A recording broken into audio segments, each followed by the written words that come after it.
What's up, everybody? Welcome back to Pitching Ninja's filthiest pitches of the day. I am Pitching Ninja, and I'm here as always with Will Leahey. What's up, Will? Ninja, I'm locked in today. Davis Clark was running the marathon. He shit his pants, and he stayed locked in. So I'm feeling those vibes. Let's go. I always think of you as someone who shits his pants during these things. Yeah, there's been a couple run-ins, Ninja, but let's Let's get get into literal baseball. run-ins. Well, we're going to start with our whip around the league. I'm going to begin with Casey Mize, who had 6 Ks in 6 innings, giving up 2 runs. He had these fastballs, including this painted fastball. His heater looked really good, up to like 97 miles an hour again. He also had these splitters and slider. And he faced John Gray, who had 7 Ks in 6 innings, giving up 1 earned run. Gray had these fastballs and picked up a sword. He had this slider and changeup.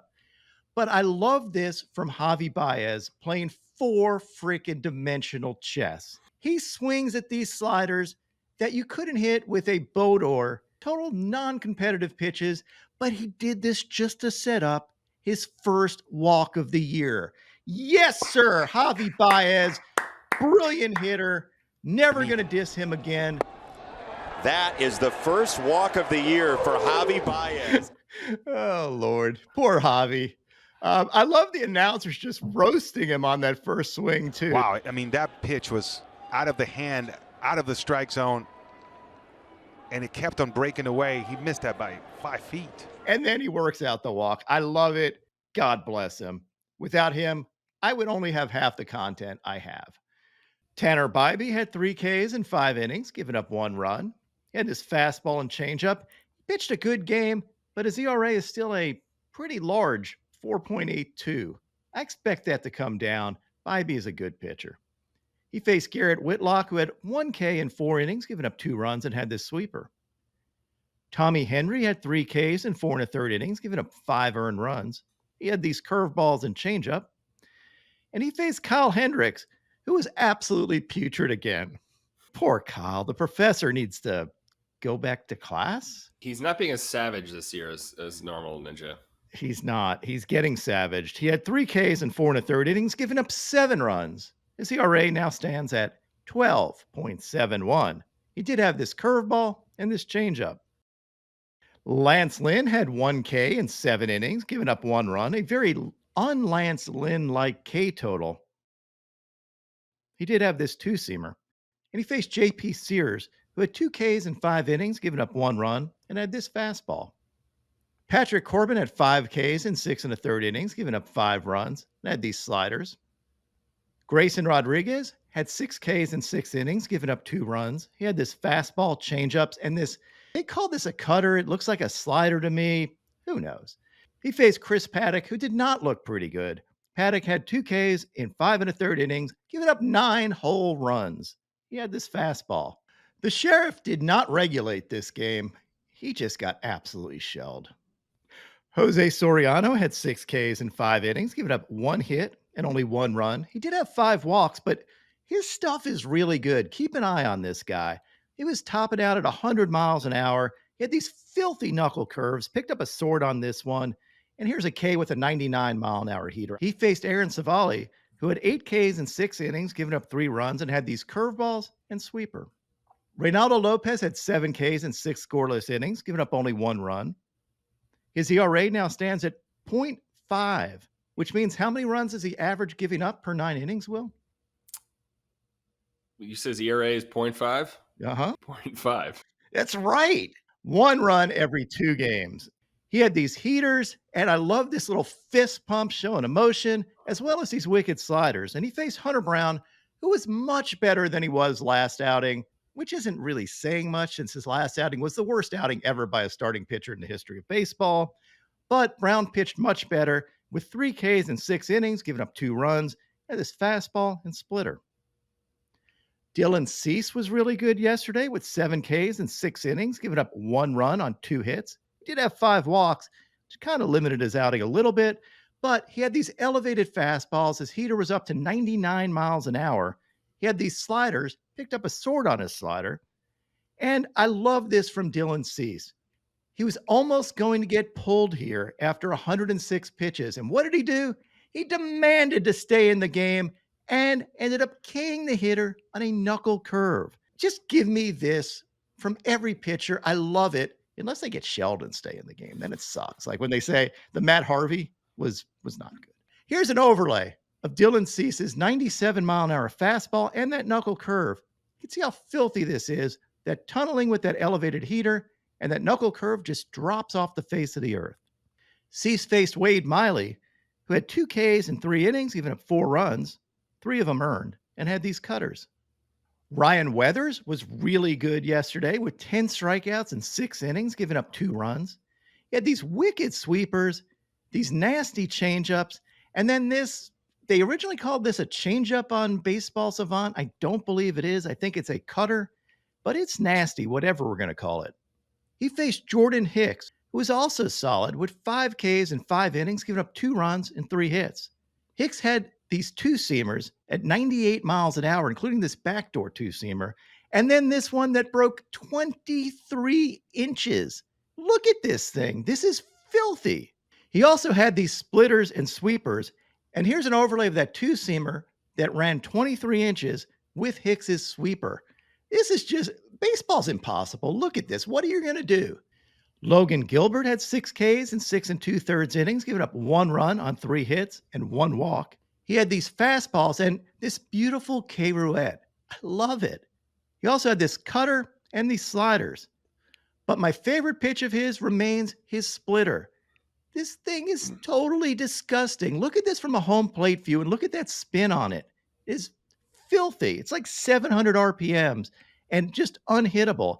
Although I say unhittable, he did give up his first hit of the year on a splitter. It was this little dinky crap. I mean, this shouldn't even count.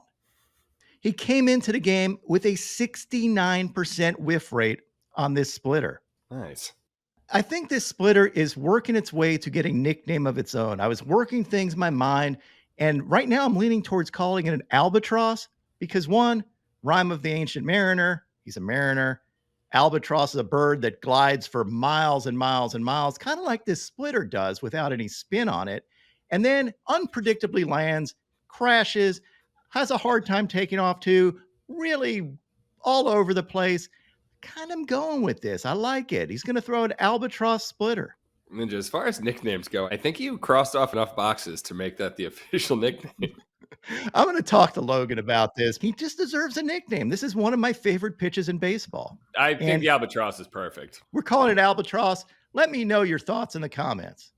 He faced Hunter Greene, who was really sharp yesterday. Well, sharp and not sharp. His stuff was great. He had 8 Ks in 4 innings, giving up 1 run. He did have 98 pitches over those 4 innings because he had 3 walks and ran counts pretty deep the whole time. But he did have these heaters, including this painted fastball.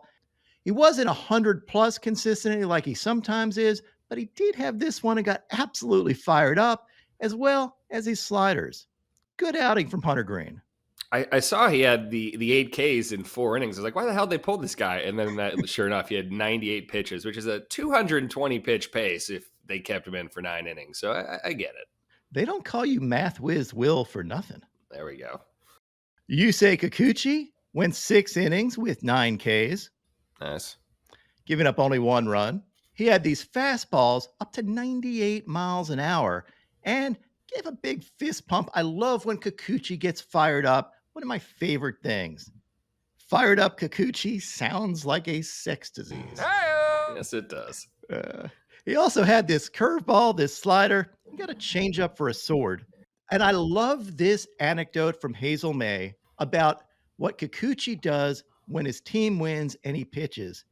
He has a $3,000 bottle of Yamazaki whiskey. He told me he'd like to turn into a tradition after every Blue Jays win when he's on the mound. It's an expensive and rare Japanese whiskey. And he shares it with the team after his win. I wrote down that he should share it with me too. And one of my great Japanese followers tagged Kikuchi and said, I know you're going to be drinking with your team. Can you please add Pitching Ninja in there too? I am a Scotch fiend. You say, I will sit down with you and we're going to pound your Scotch. I don't really drink, just on the days I start. He faced Carlos Rodon, who had 5 Ks in 4 innings, giving up 3 runs and had 4 walks. He had 101 pitches through 4 innings. But you know what? His stuff was there. He had these heaters and sliders, and stuff was electric.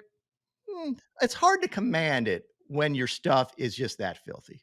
Jared Jones, Mr. Electricity, had 7 Ks in 5 scoreless innings, giving up only 1 hit and no walks.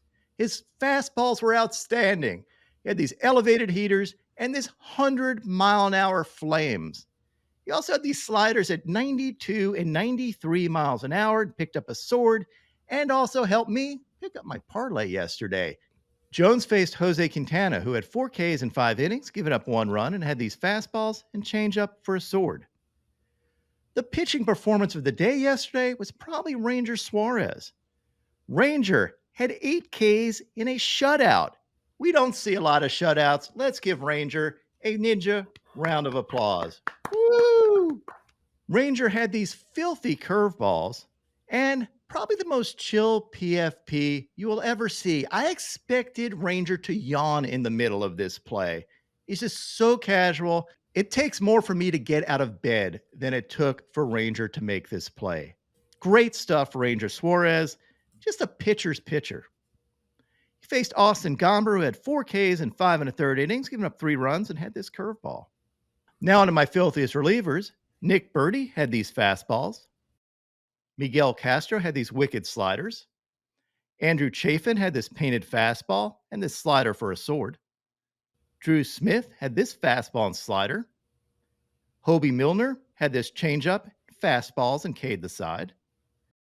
Daniel Hudson had this fastball. Joe Kelly had this wicked 2-seamer.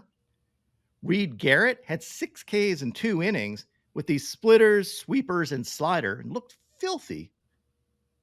Ryan Helsley had this 102-mile-an-hour gas that got this pop-up and this nasty slider. And Abner Uribe had this 2-seamer. Now on to the dong of the day. I'm going to do it because I am taking credit for Jack Caglianone's home run because he's also a pitcher who we feature here. But holy f***ing shit. Look at this ball. It is savage, destroyed. I don't even know what you say about it. 516 feet over the scoreboard. He did not damage the scoreboard because this thing went into a cow pasture somewhere.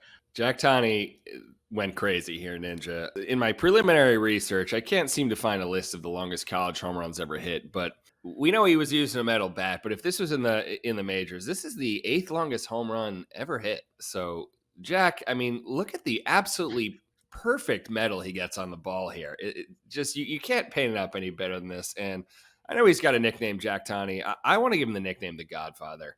Hey, Jack Caglianone, you got it. Ninja, incredible impression, but I have a serious question here. What do you think he looks like in the majors? Wow, that is a super question. He has home runs now in 7 consecutive games. What does he have? 21? Yeah, and he's batting 400. And he throws 99 miles an hour and has a nasty changeup. Dude, I have no idea. I think of him, he could be a 2-way player. His pitching is more based right now on pure force, although he is picking up a little bit of, again, I think his changeup's really good. He's got a lot of promise on the mound, but I would not take his bat out of a lineup either. I would give him a shot at doing both. I mean, the man is a beast. My top 5 pitches of the day yesterday. At number 5, I have Jared Jones's 100-mile-an-hour fastball. At number 4, Ranger Suarez for these curveballs. At number 3, Logan Gilbert for his albatross. At number 2, Andres Munoz K'd the side with these sinkers. And look at this last one. This thing looks like a splitter at 97 miles an hour. Just filthy. And at number 1, we have Jordan Hicks and his sinker that ran 23 inches. Yep, almost 2 whole feet. And now, my pitching ninja moment of zen. It's Angel Hernandez putting some strange hex on Abner Uribe. I mean, what the heck is this? Or is he showing how a dolphin moves through water? My picks of the day today are a 3-leg parlay. I'm going to start out with Reed Detmers for 6 Ks or more, and take Christopher Sanchez for 6 Ks or more, and top it off with Tarek Skubal for 7 Ks or more. What would your picks of the day be?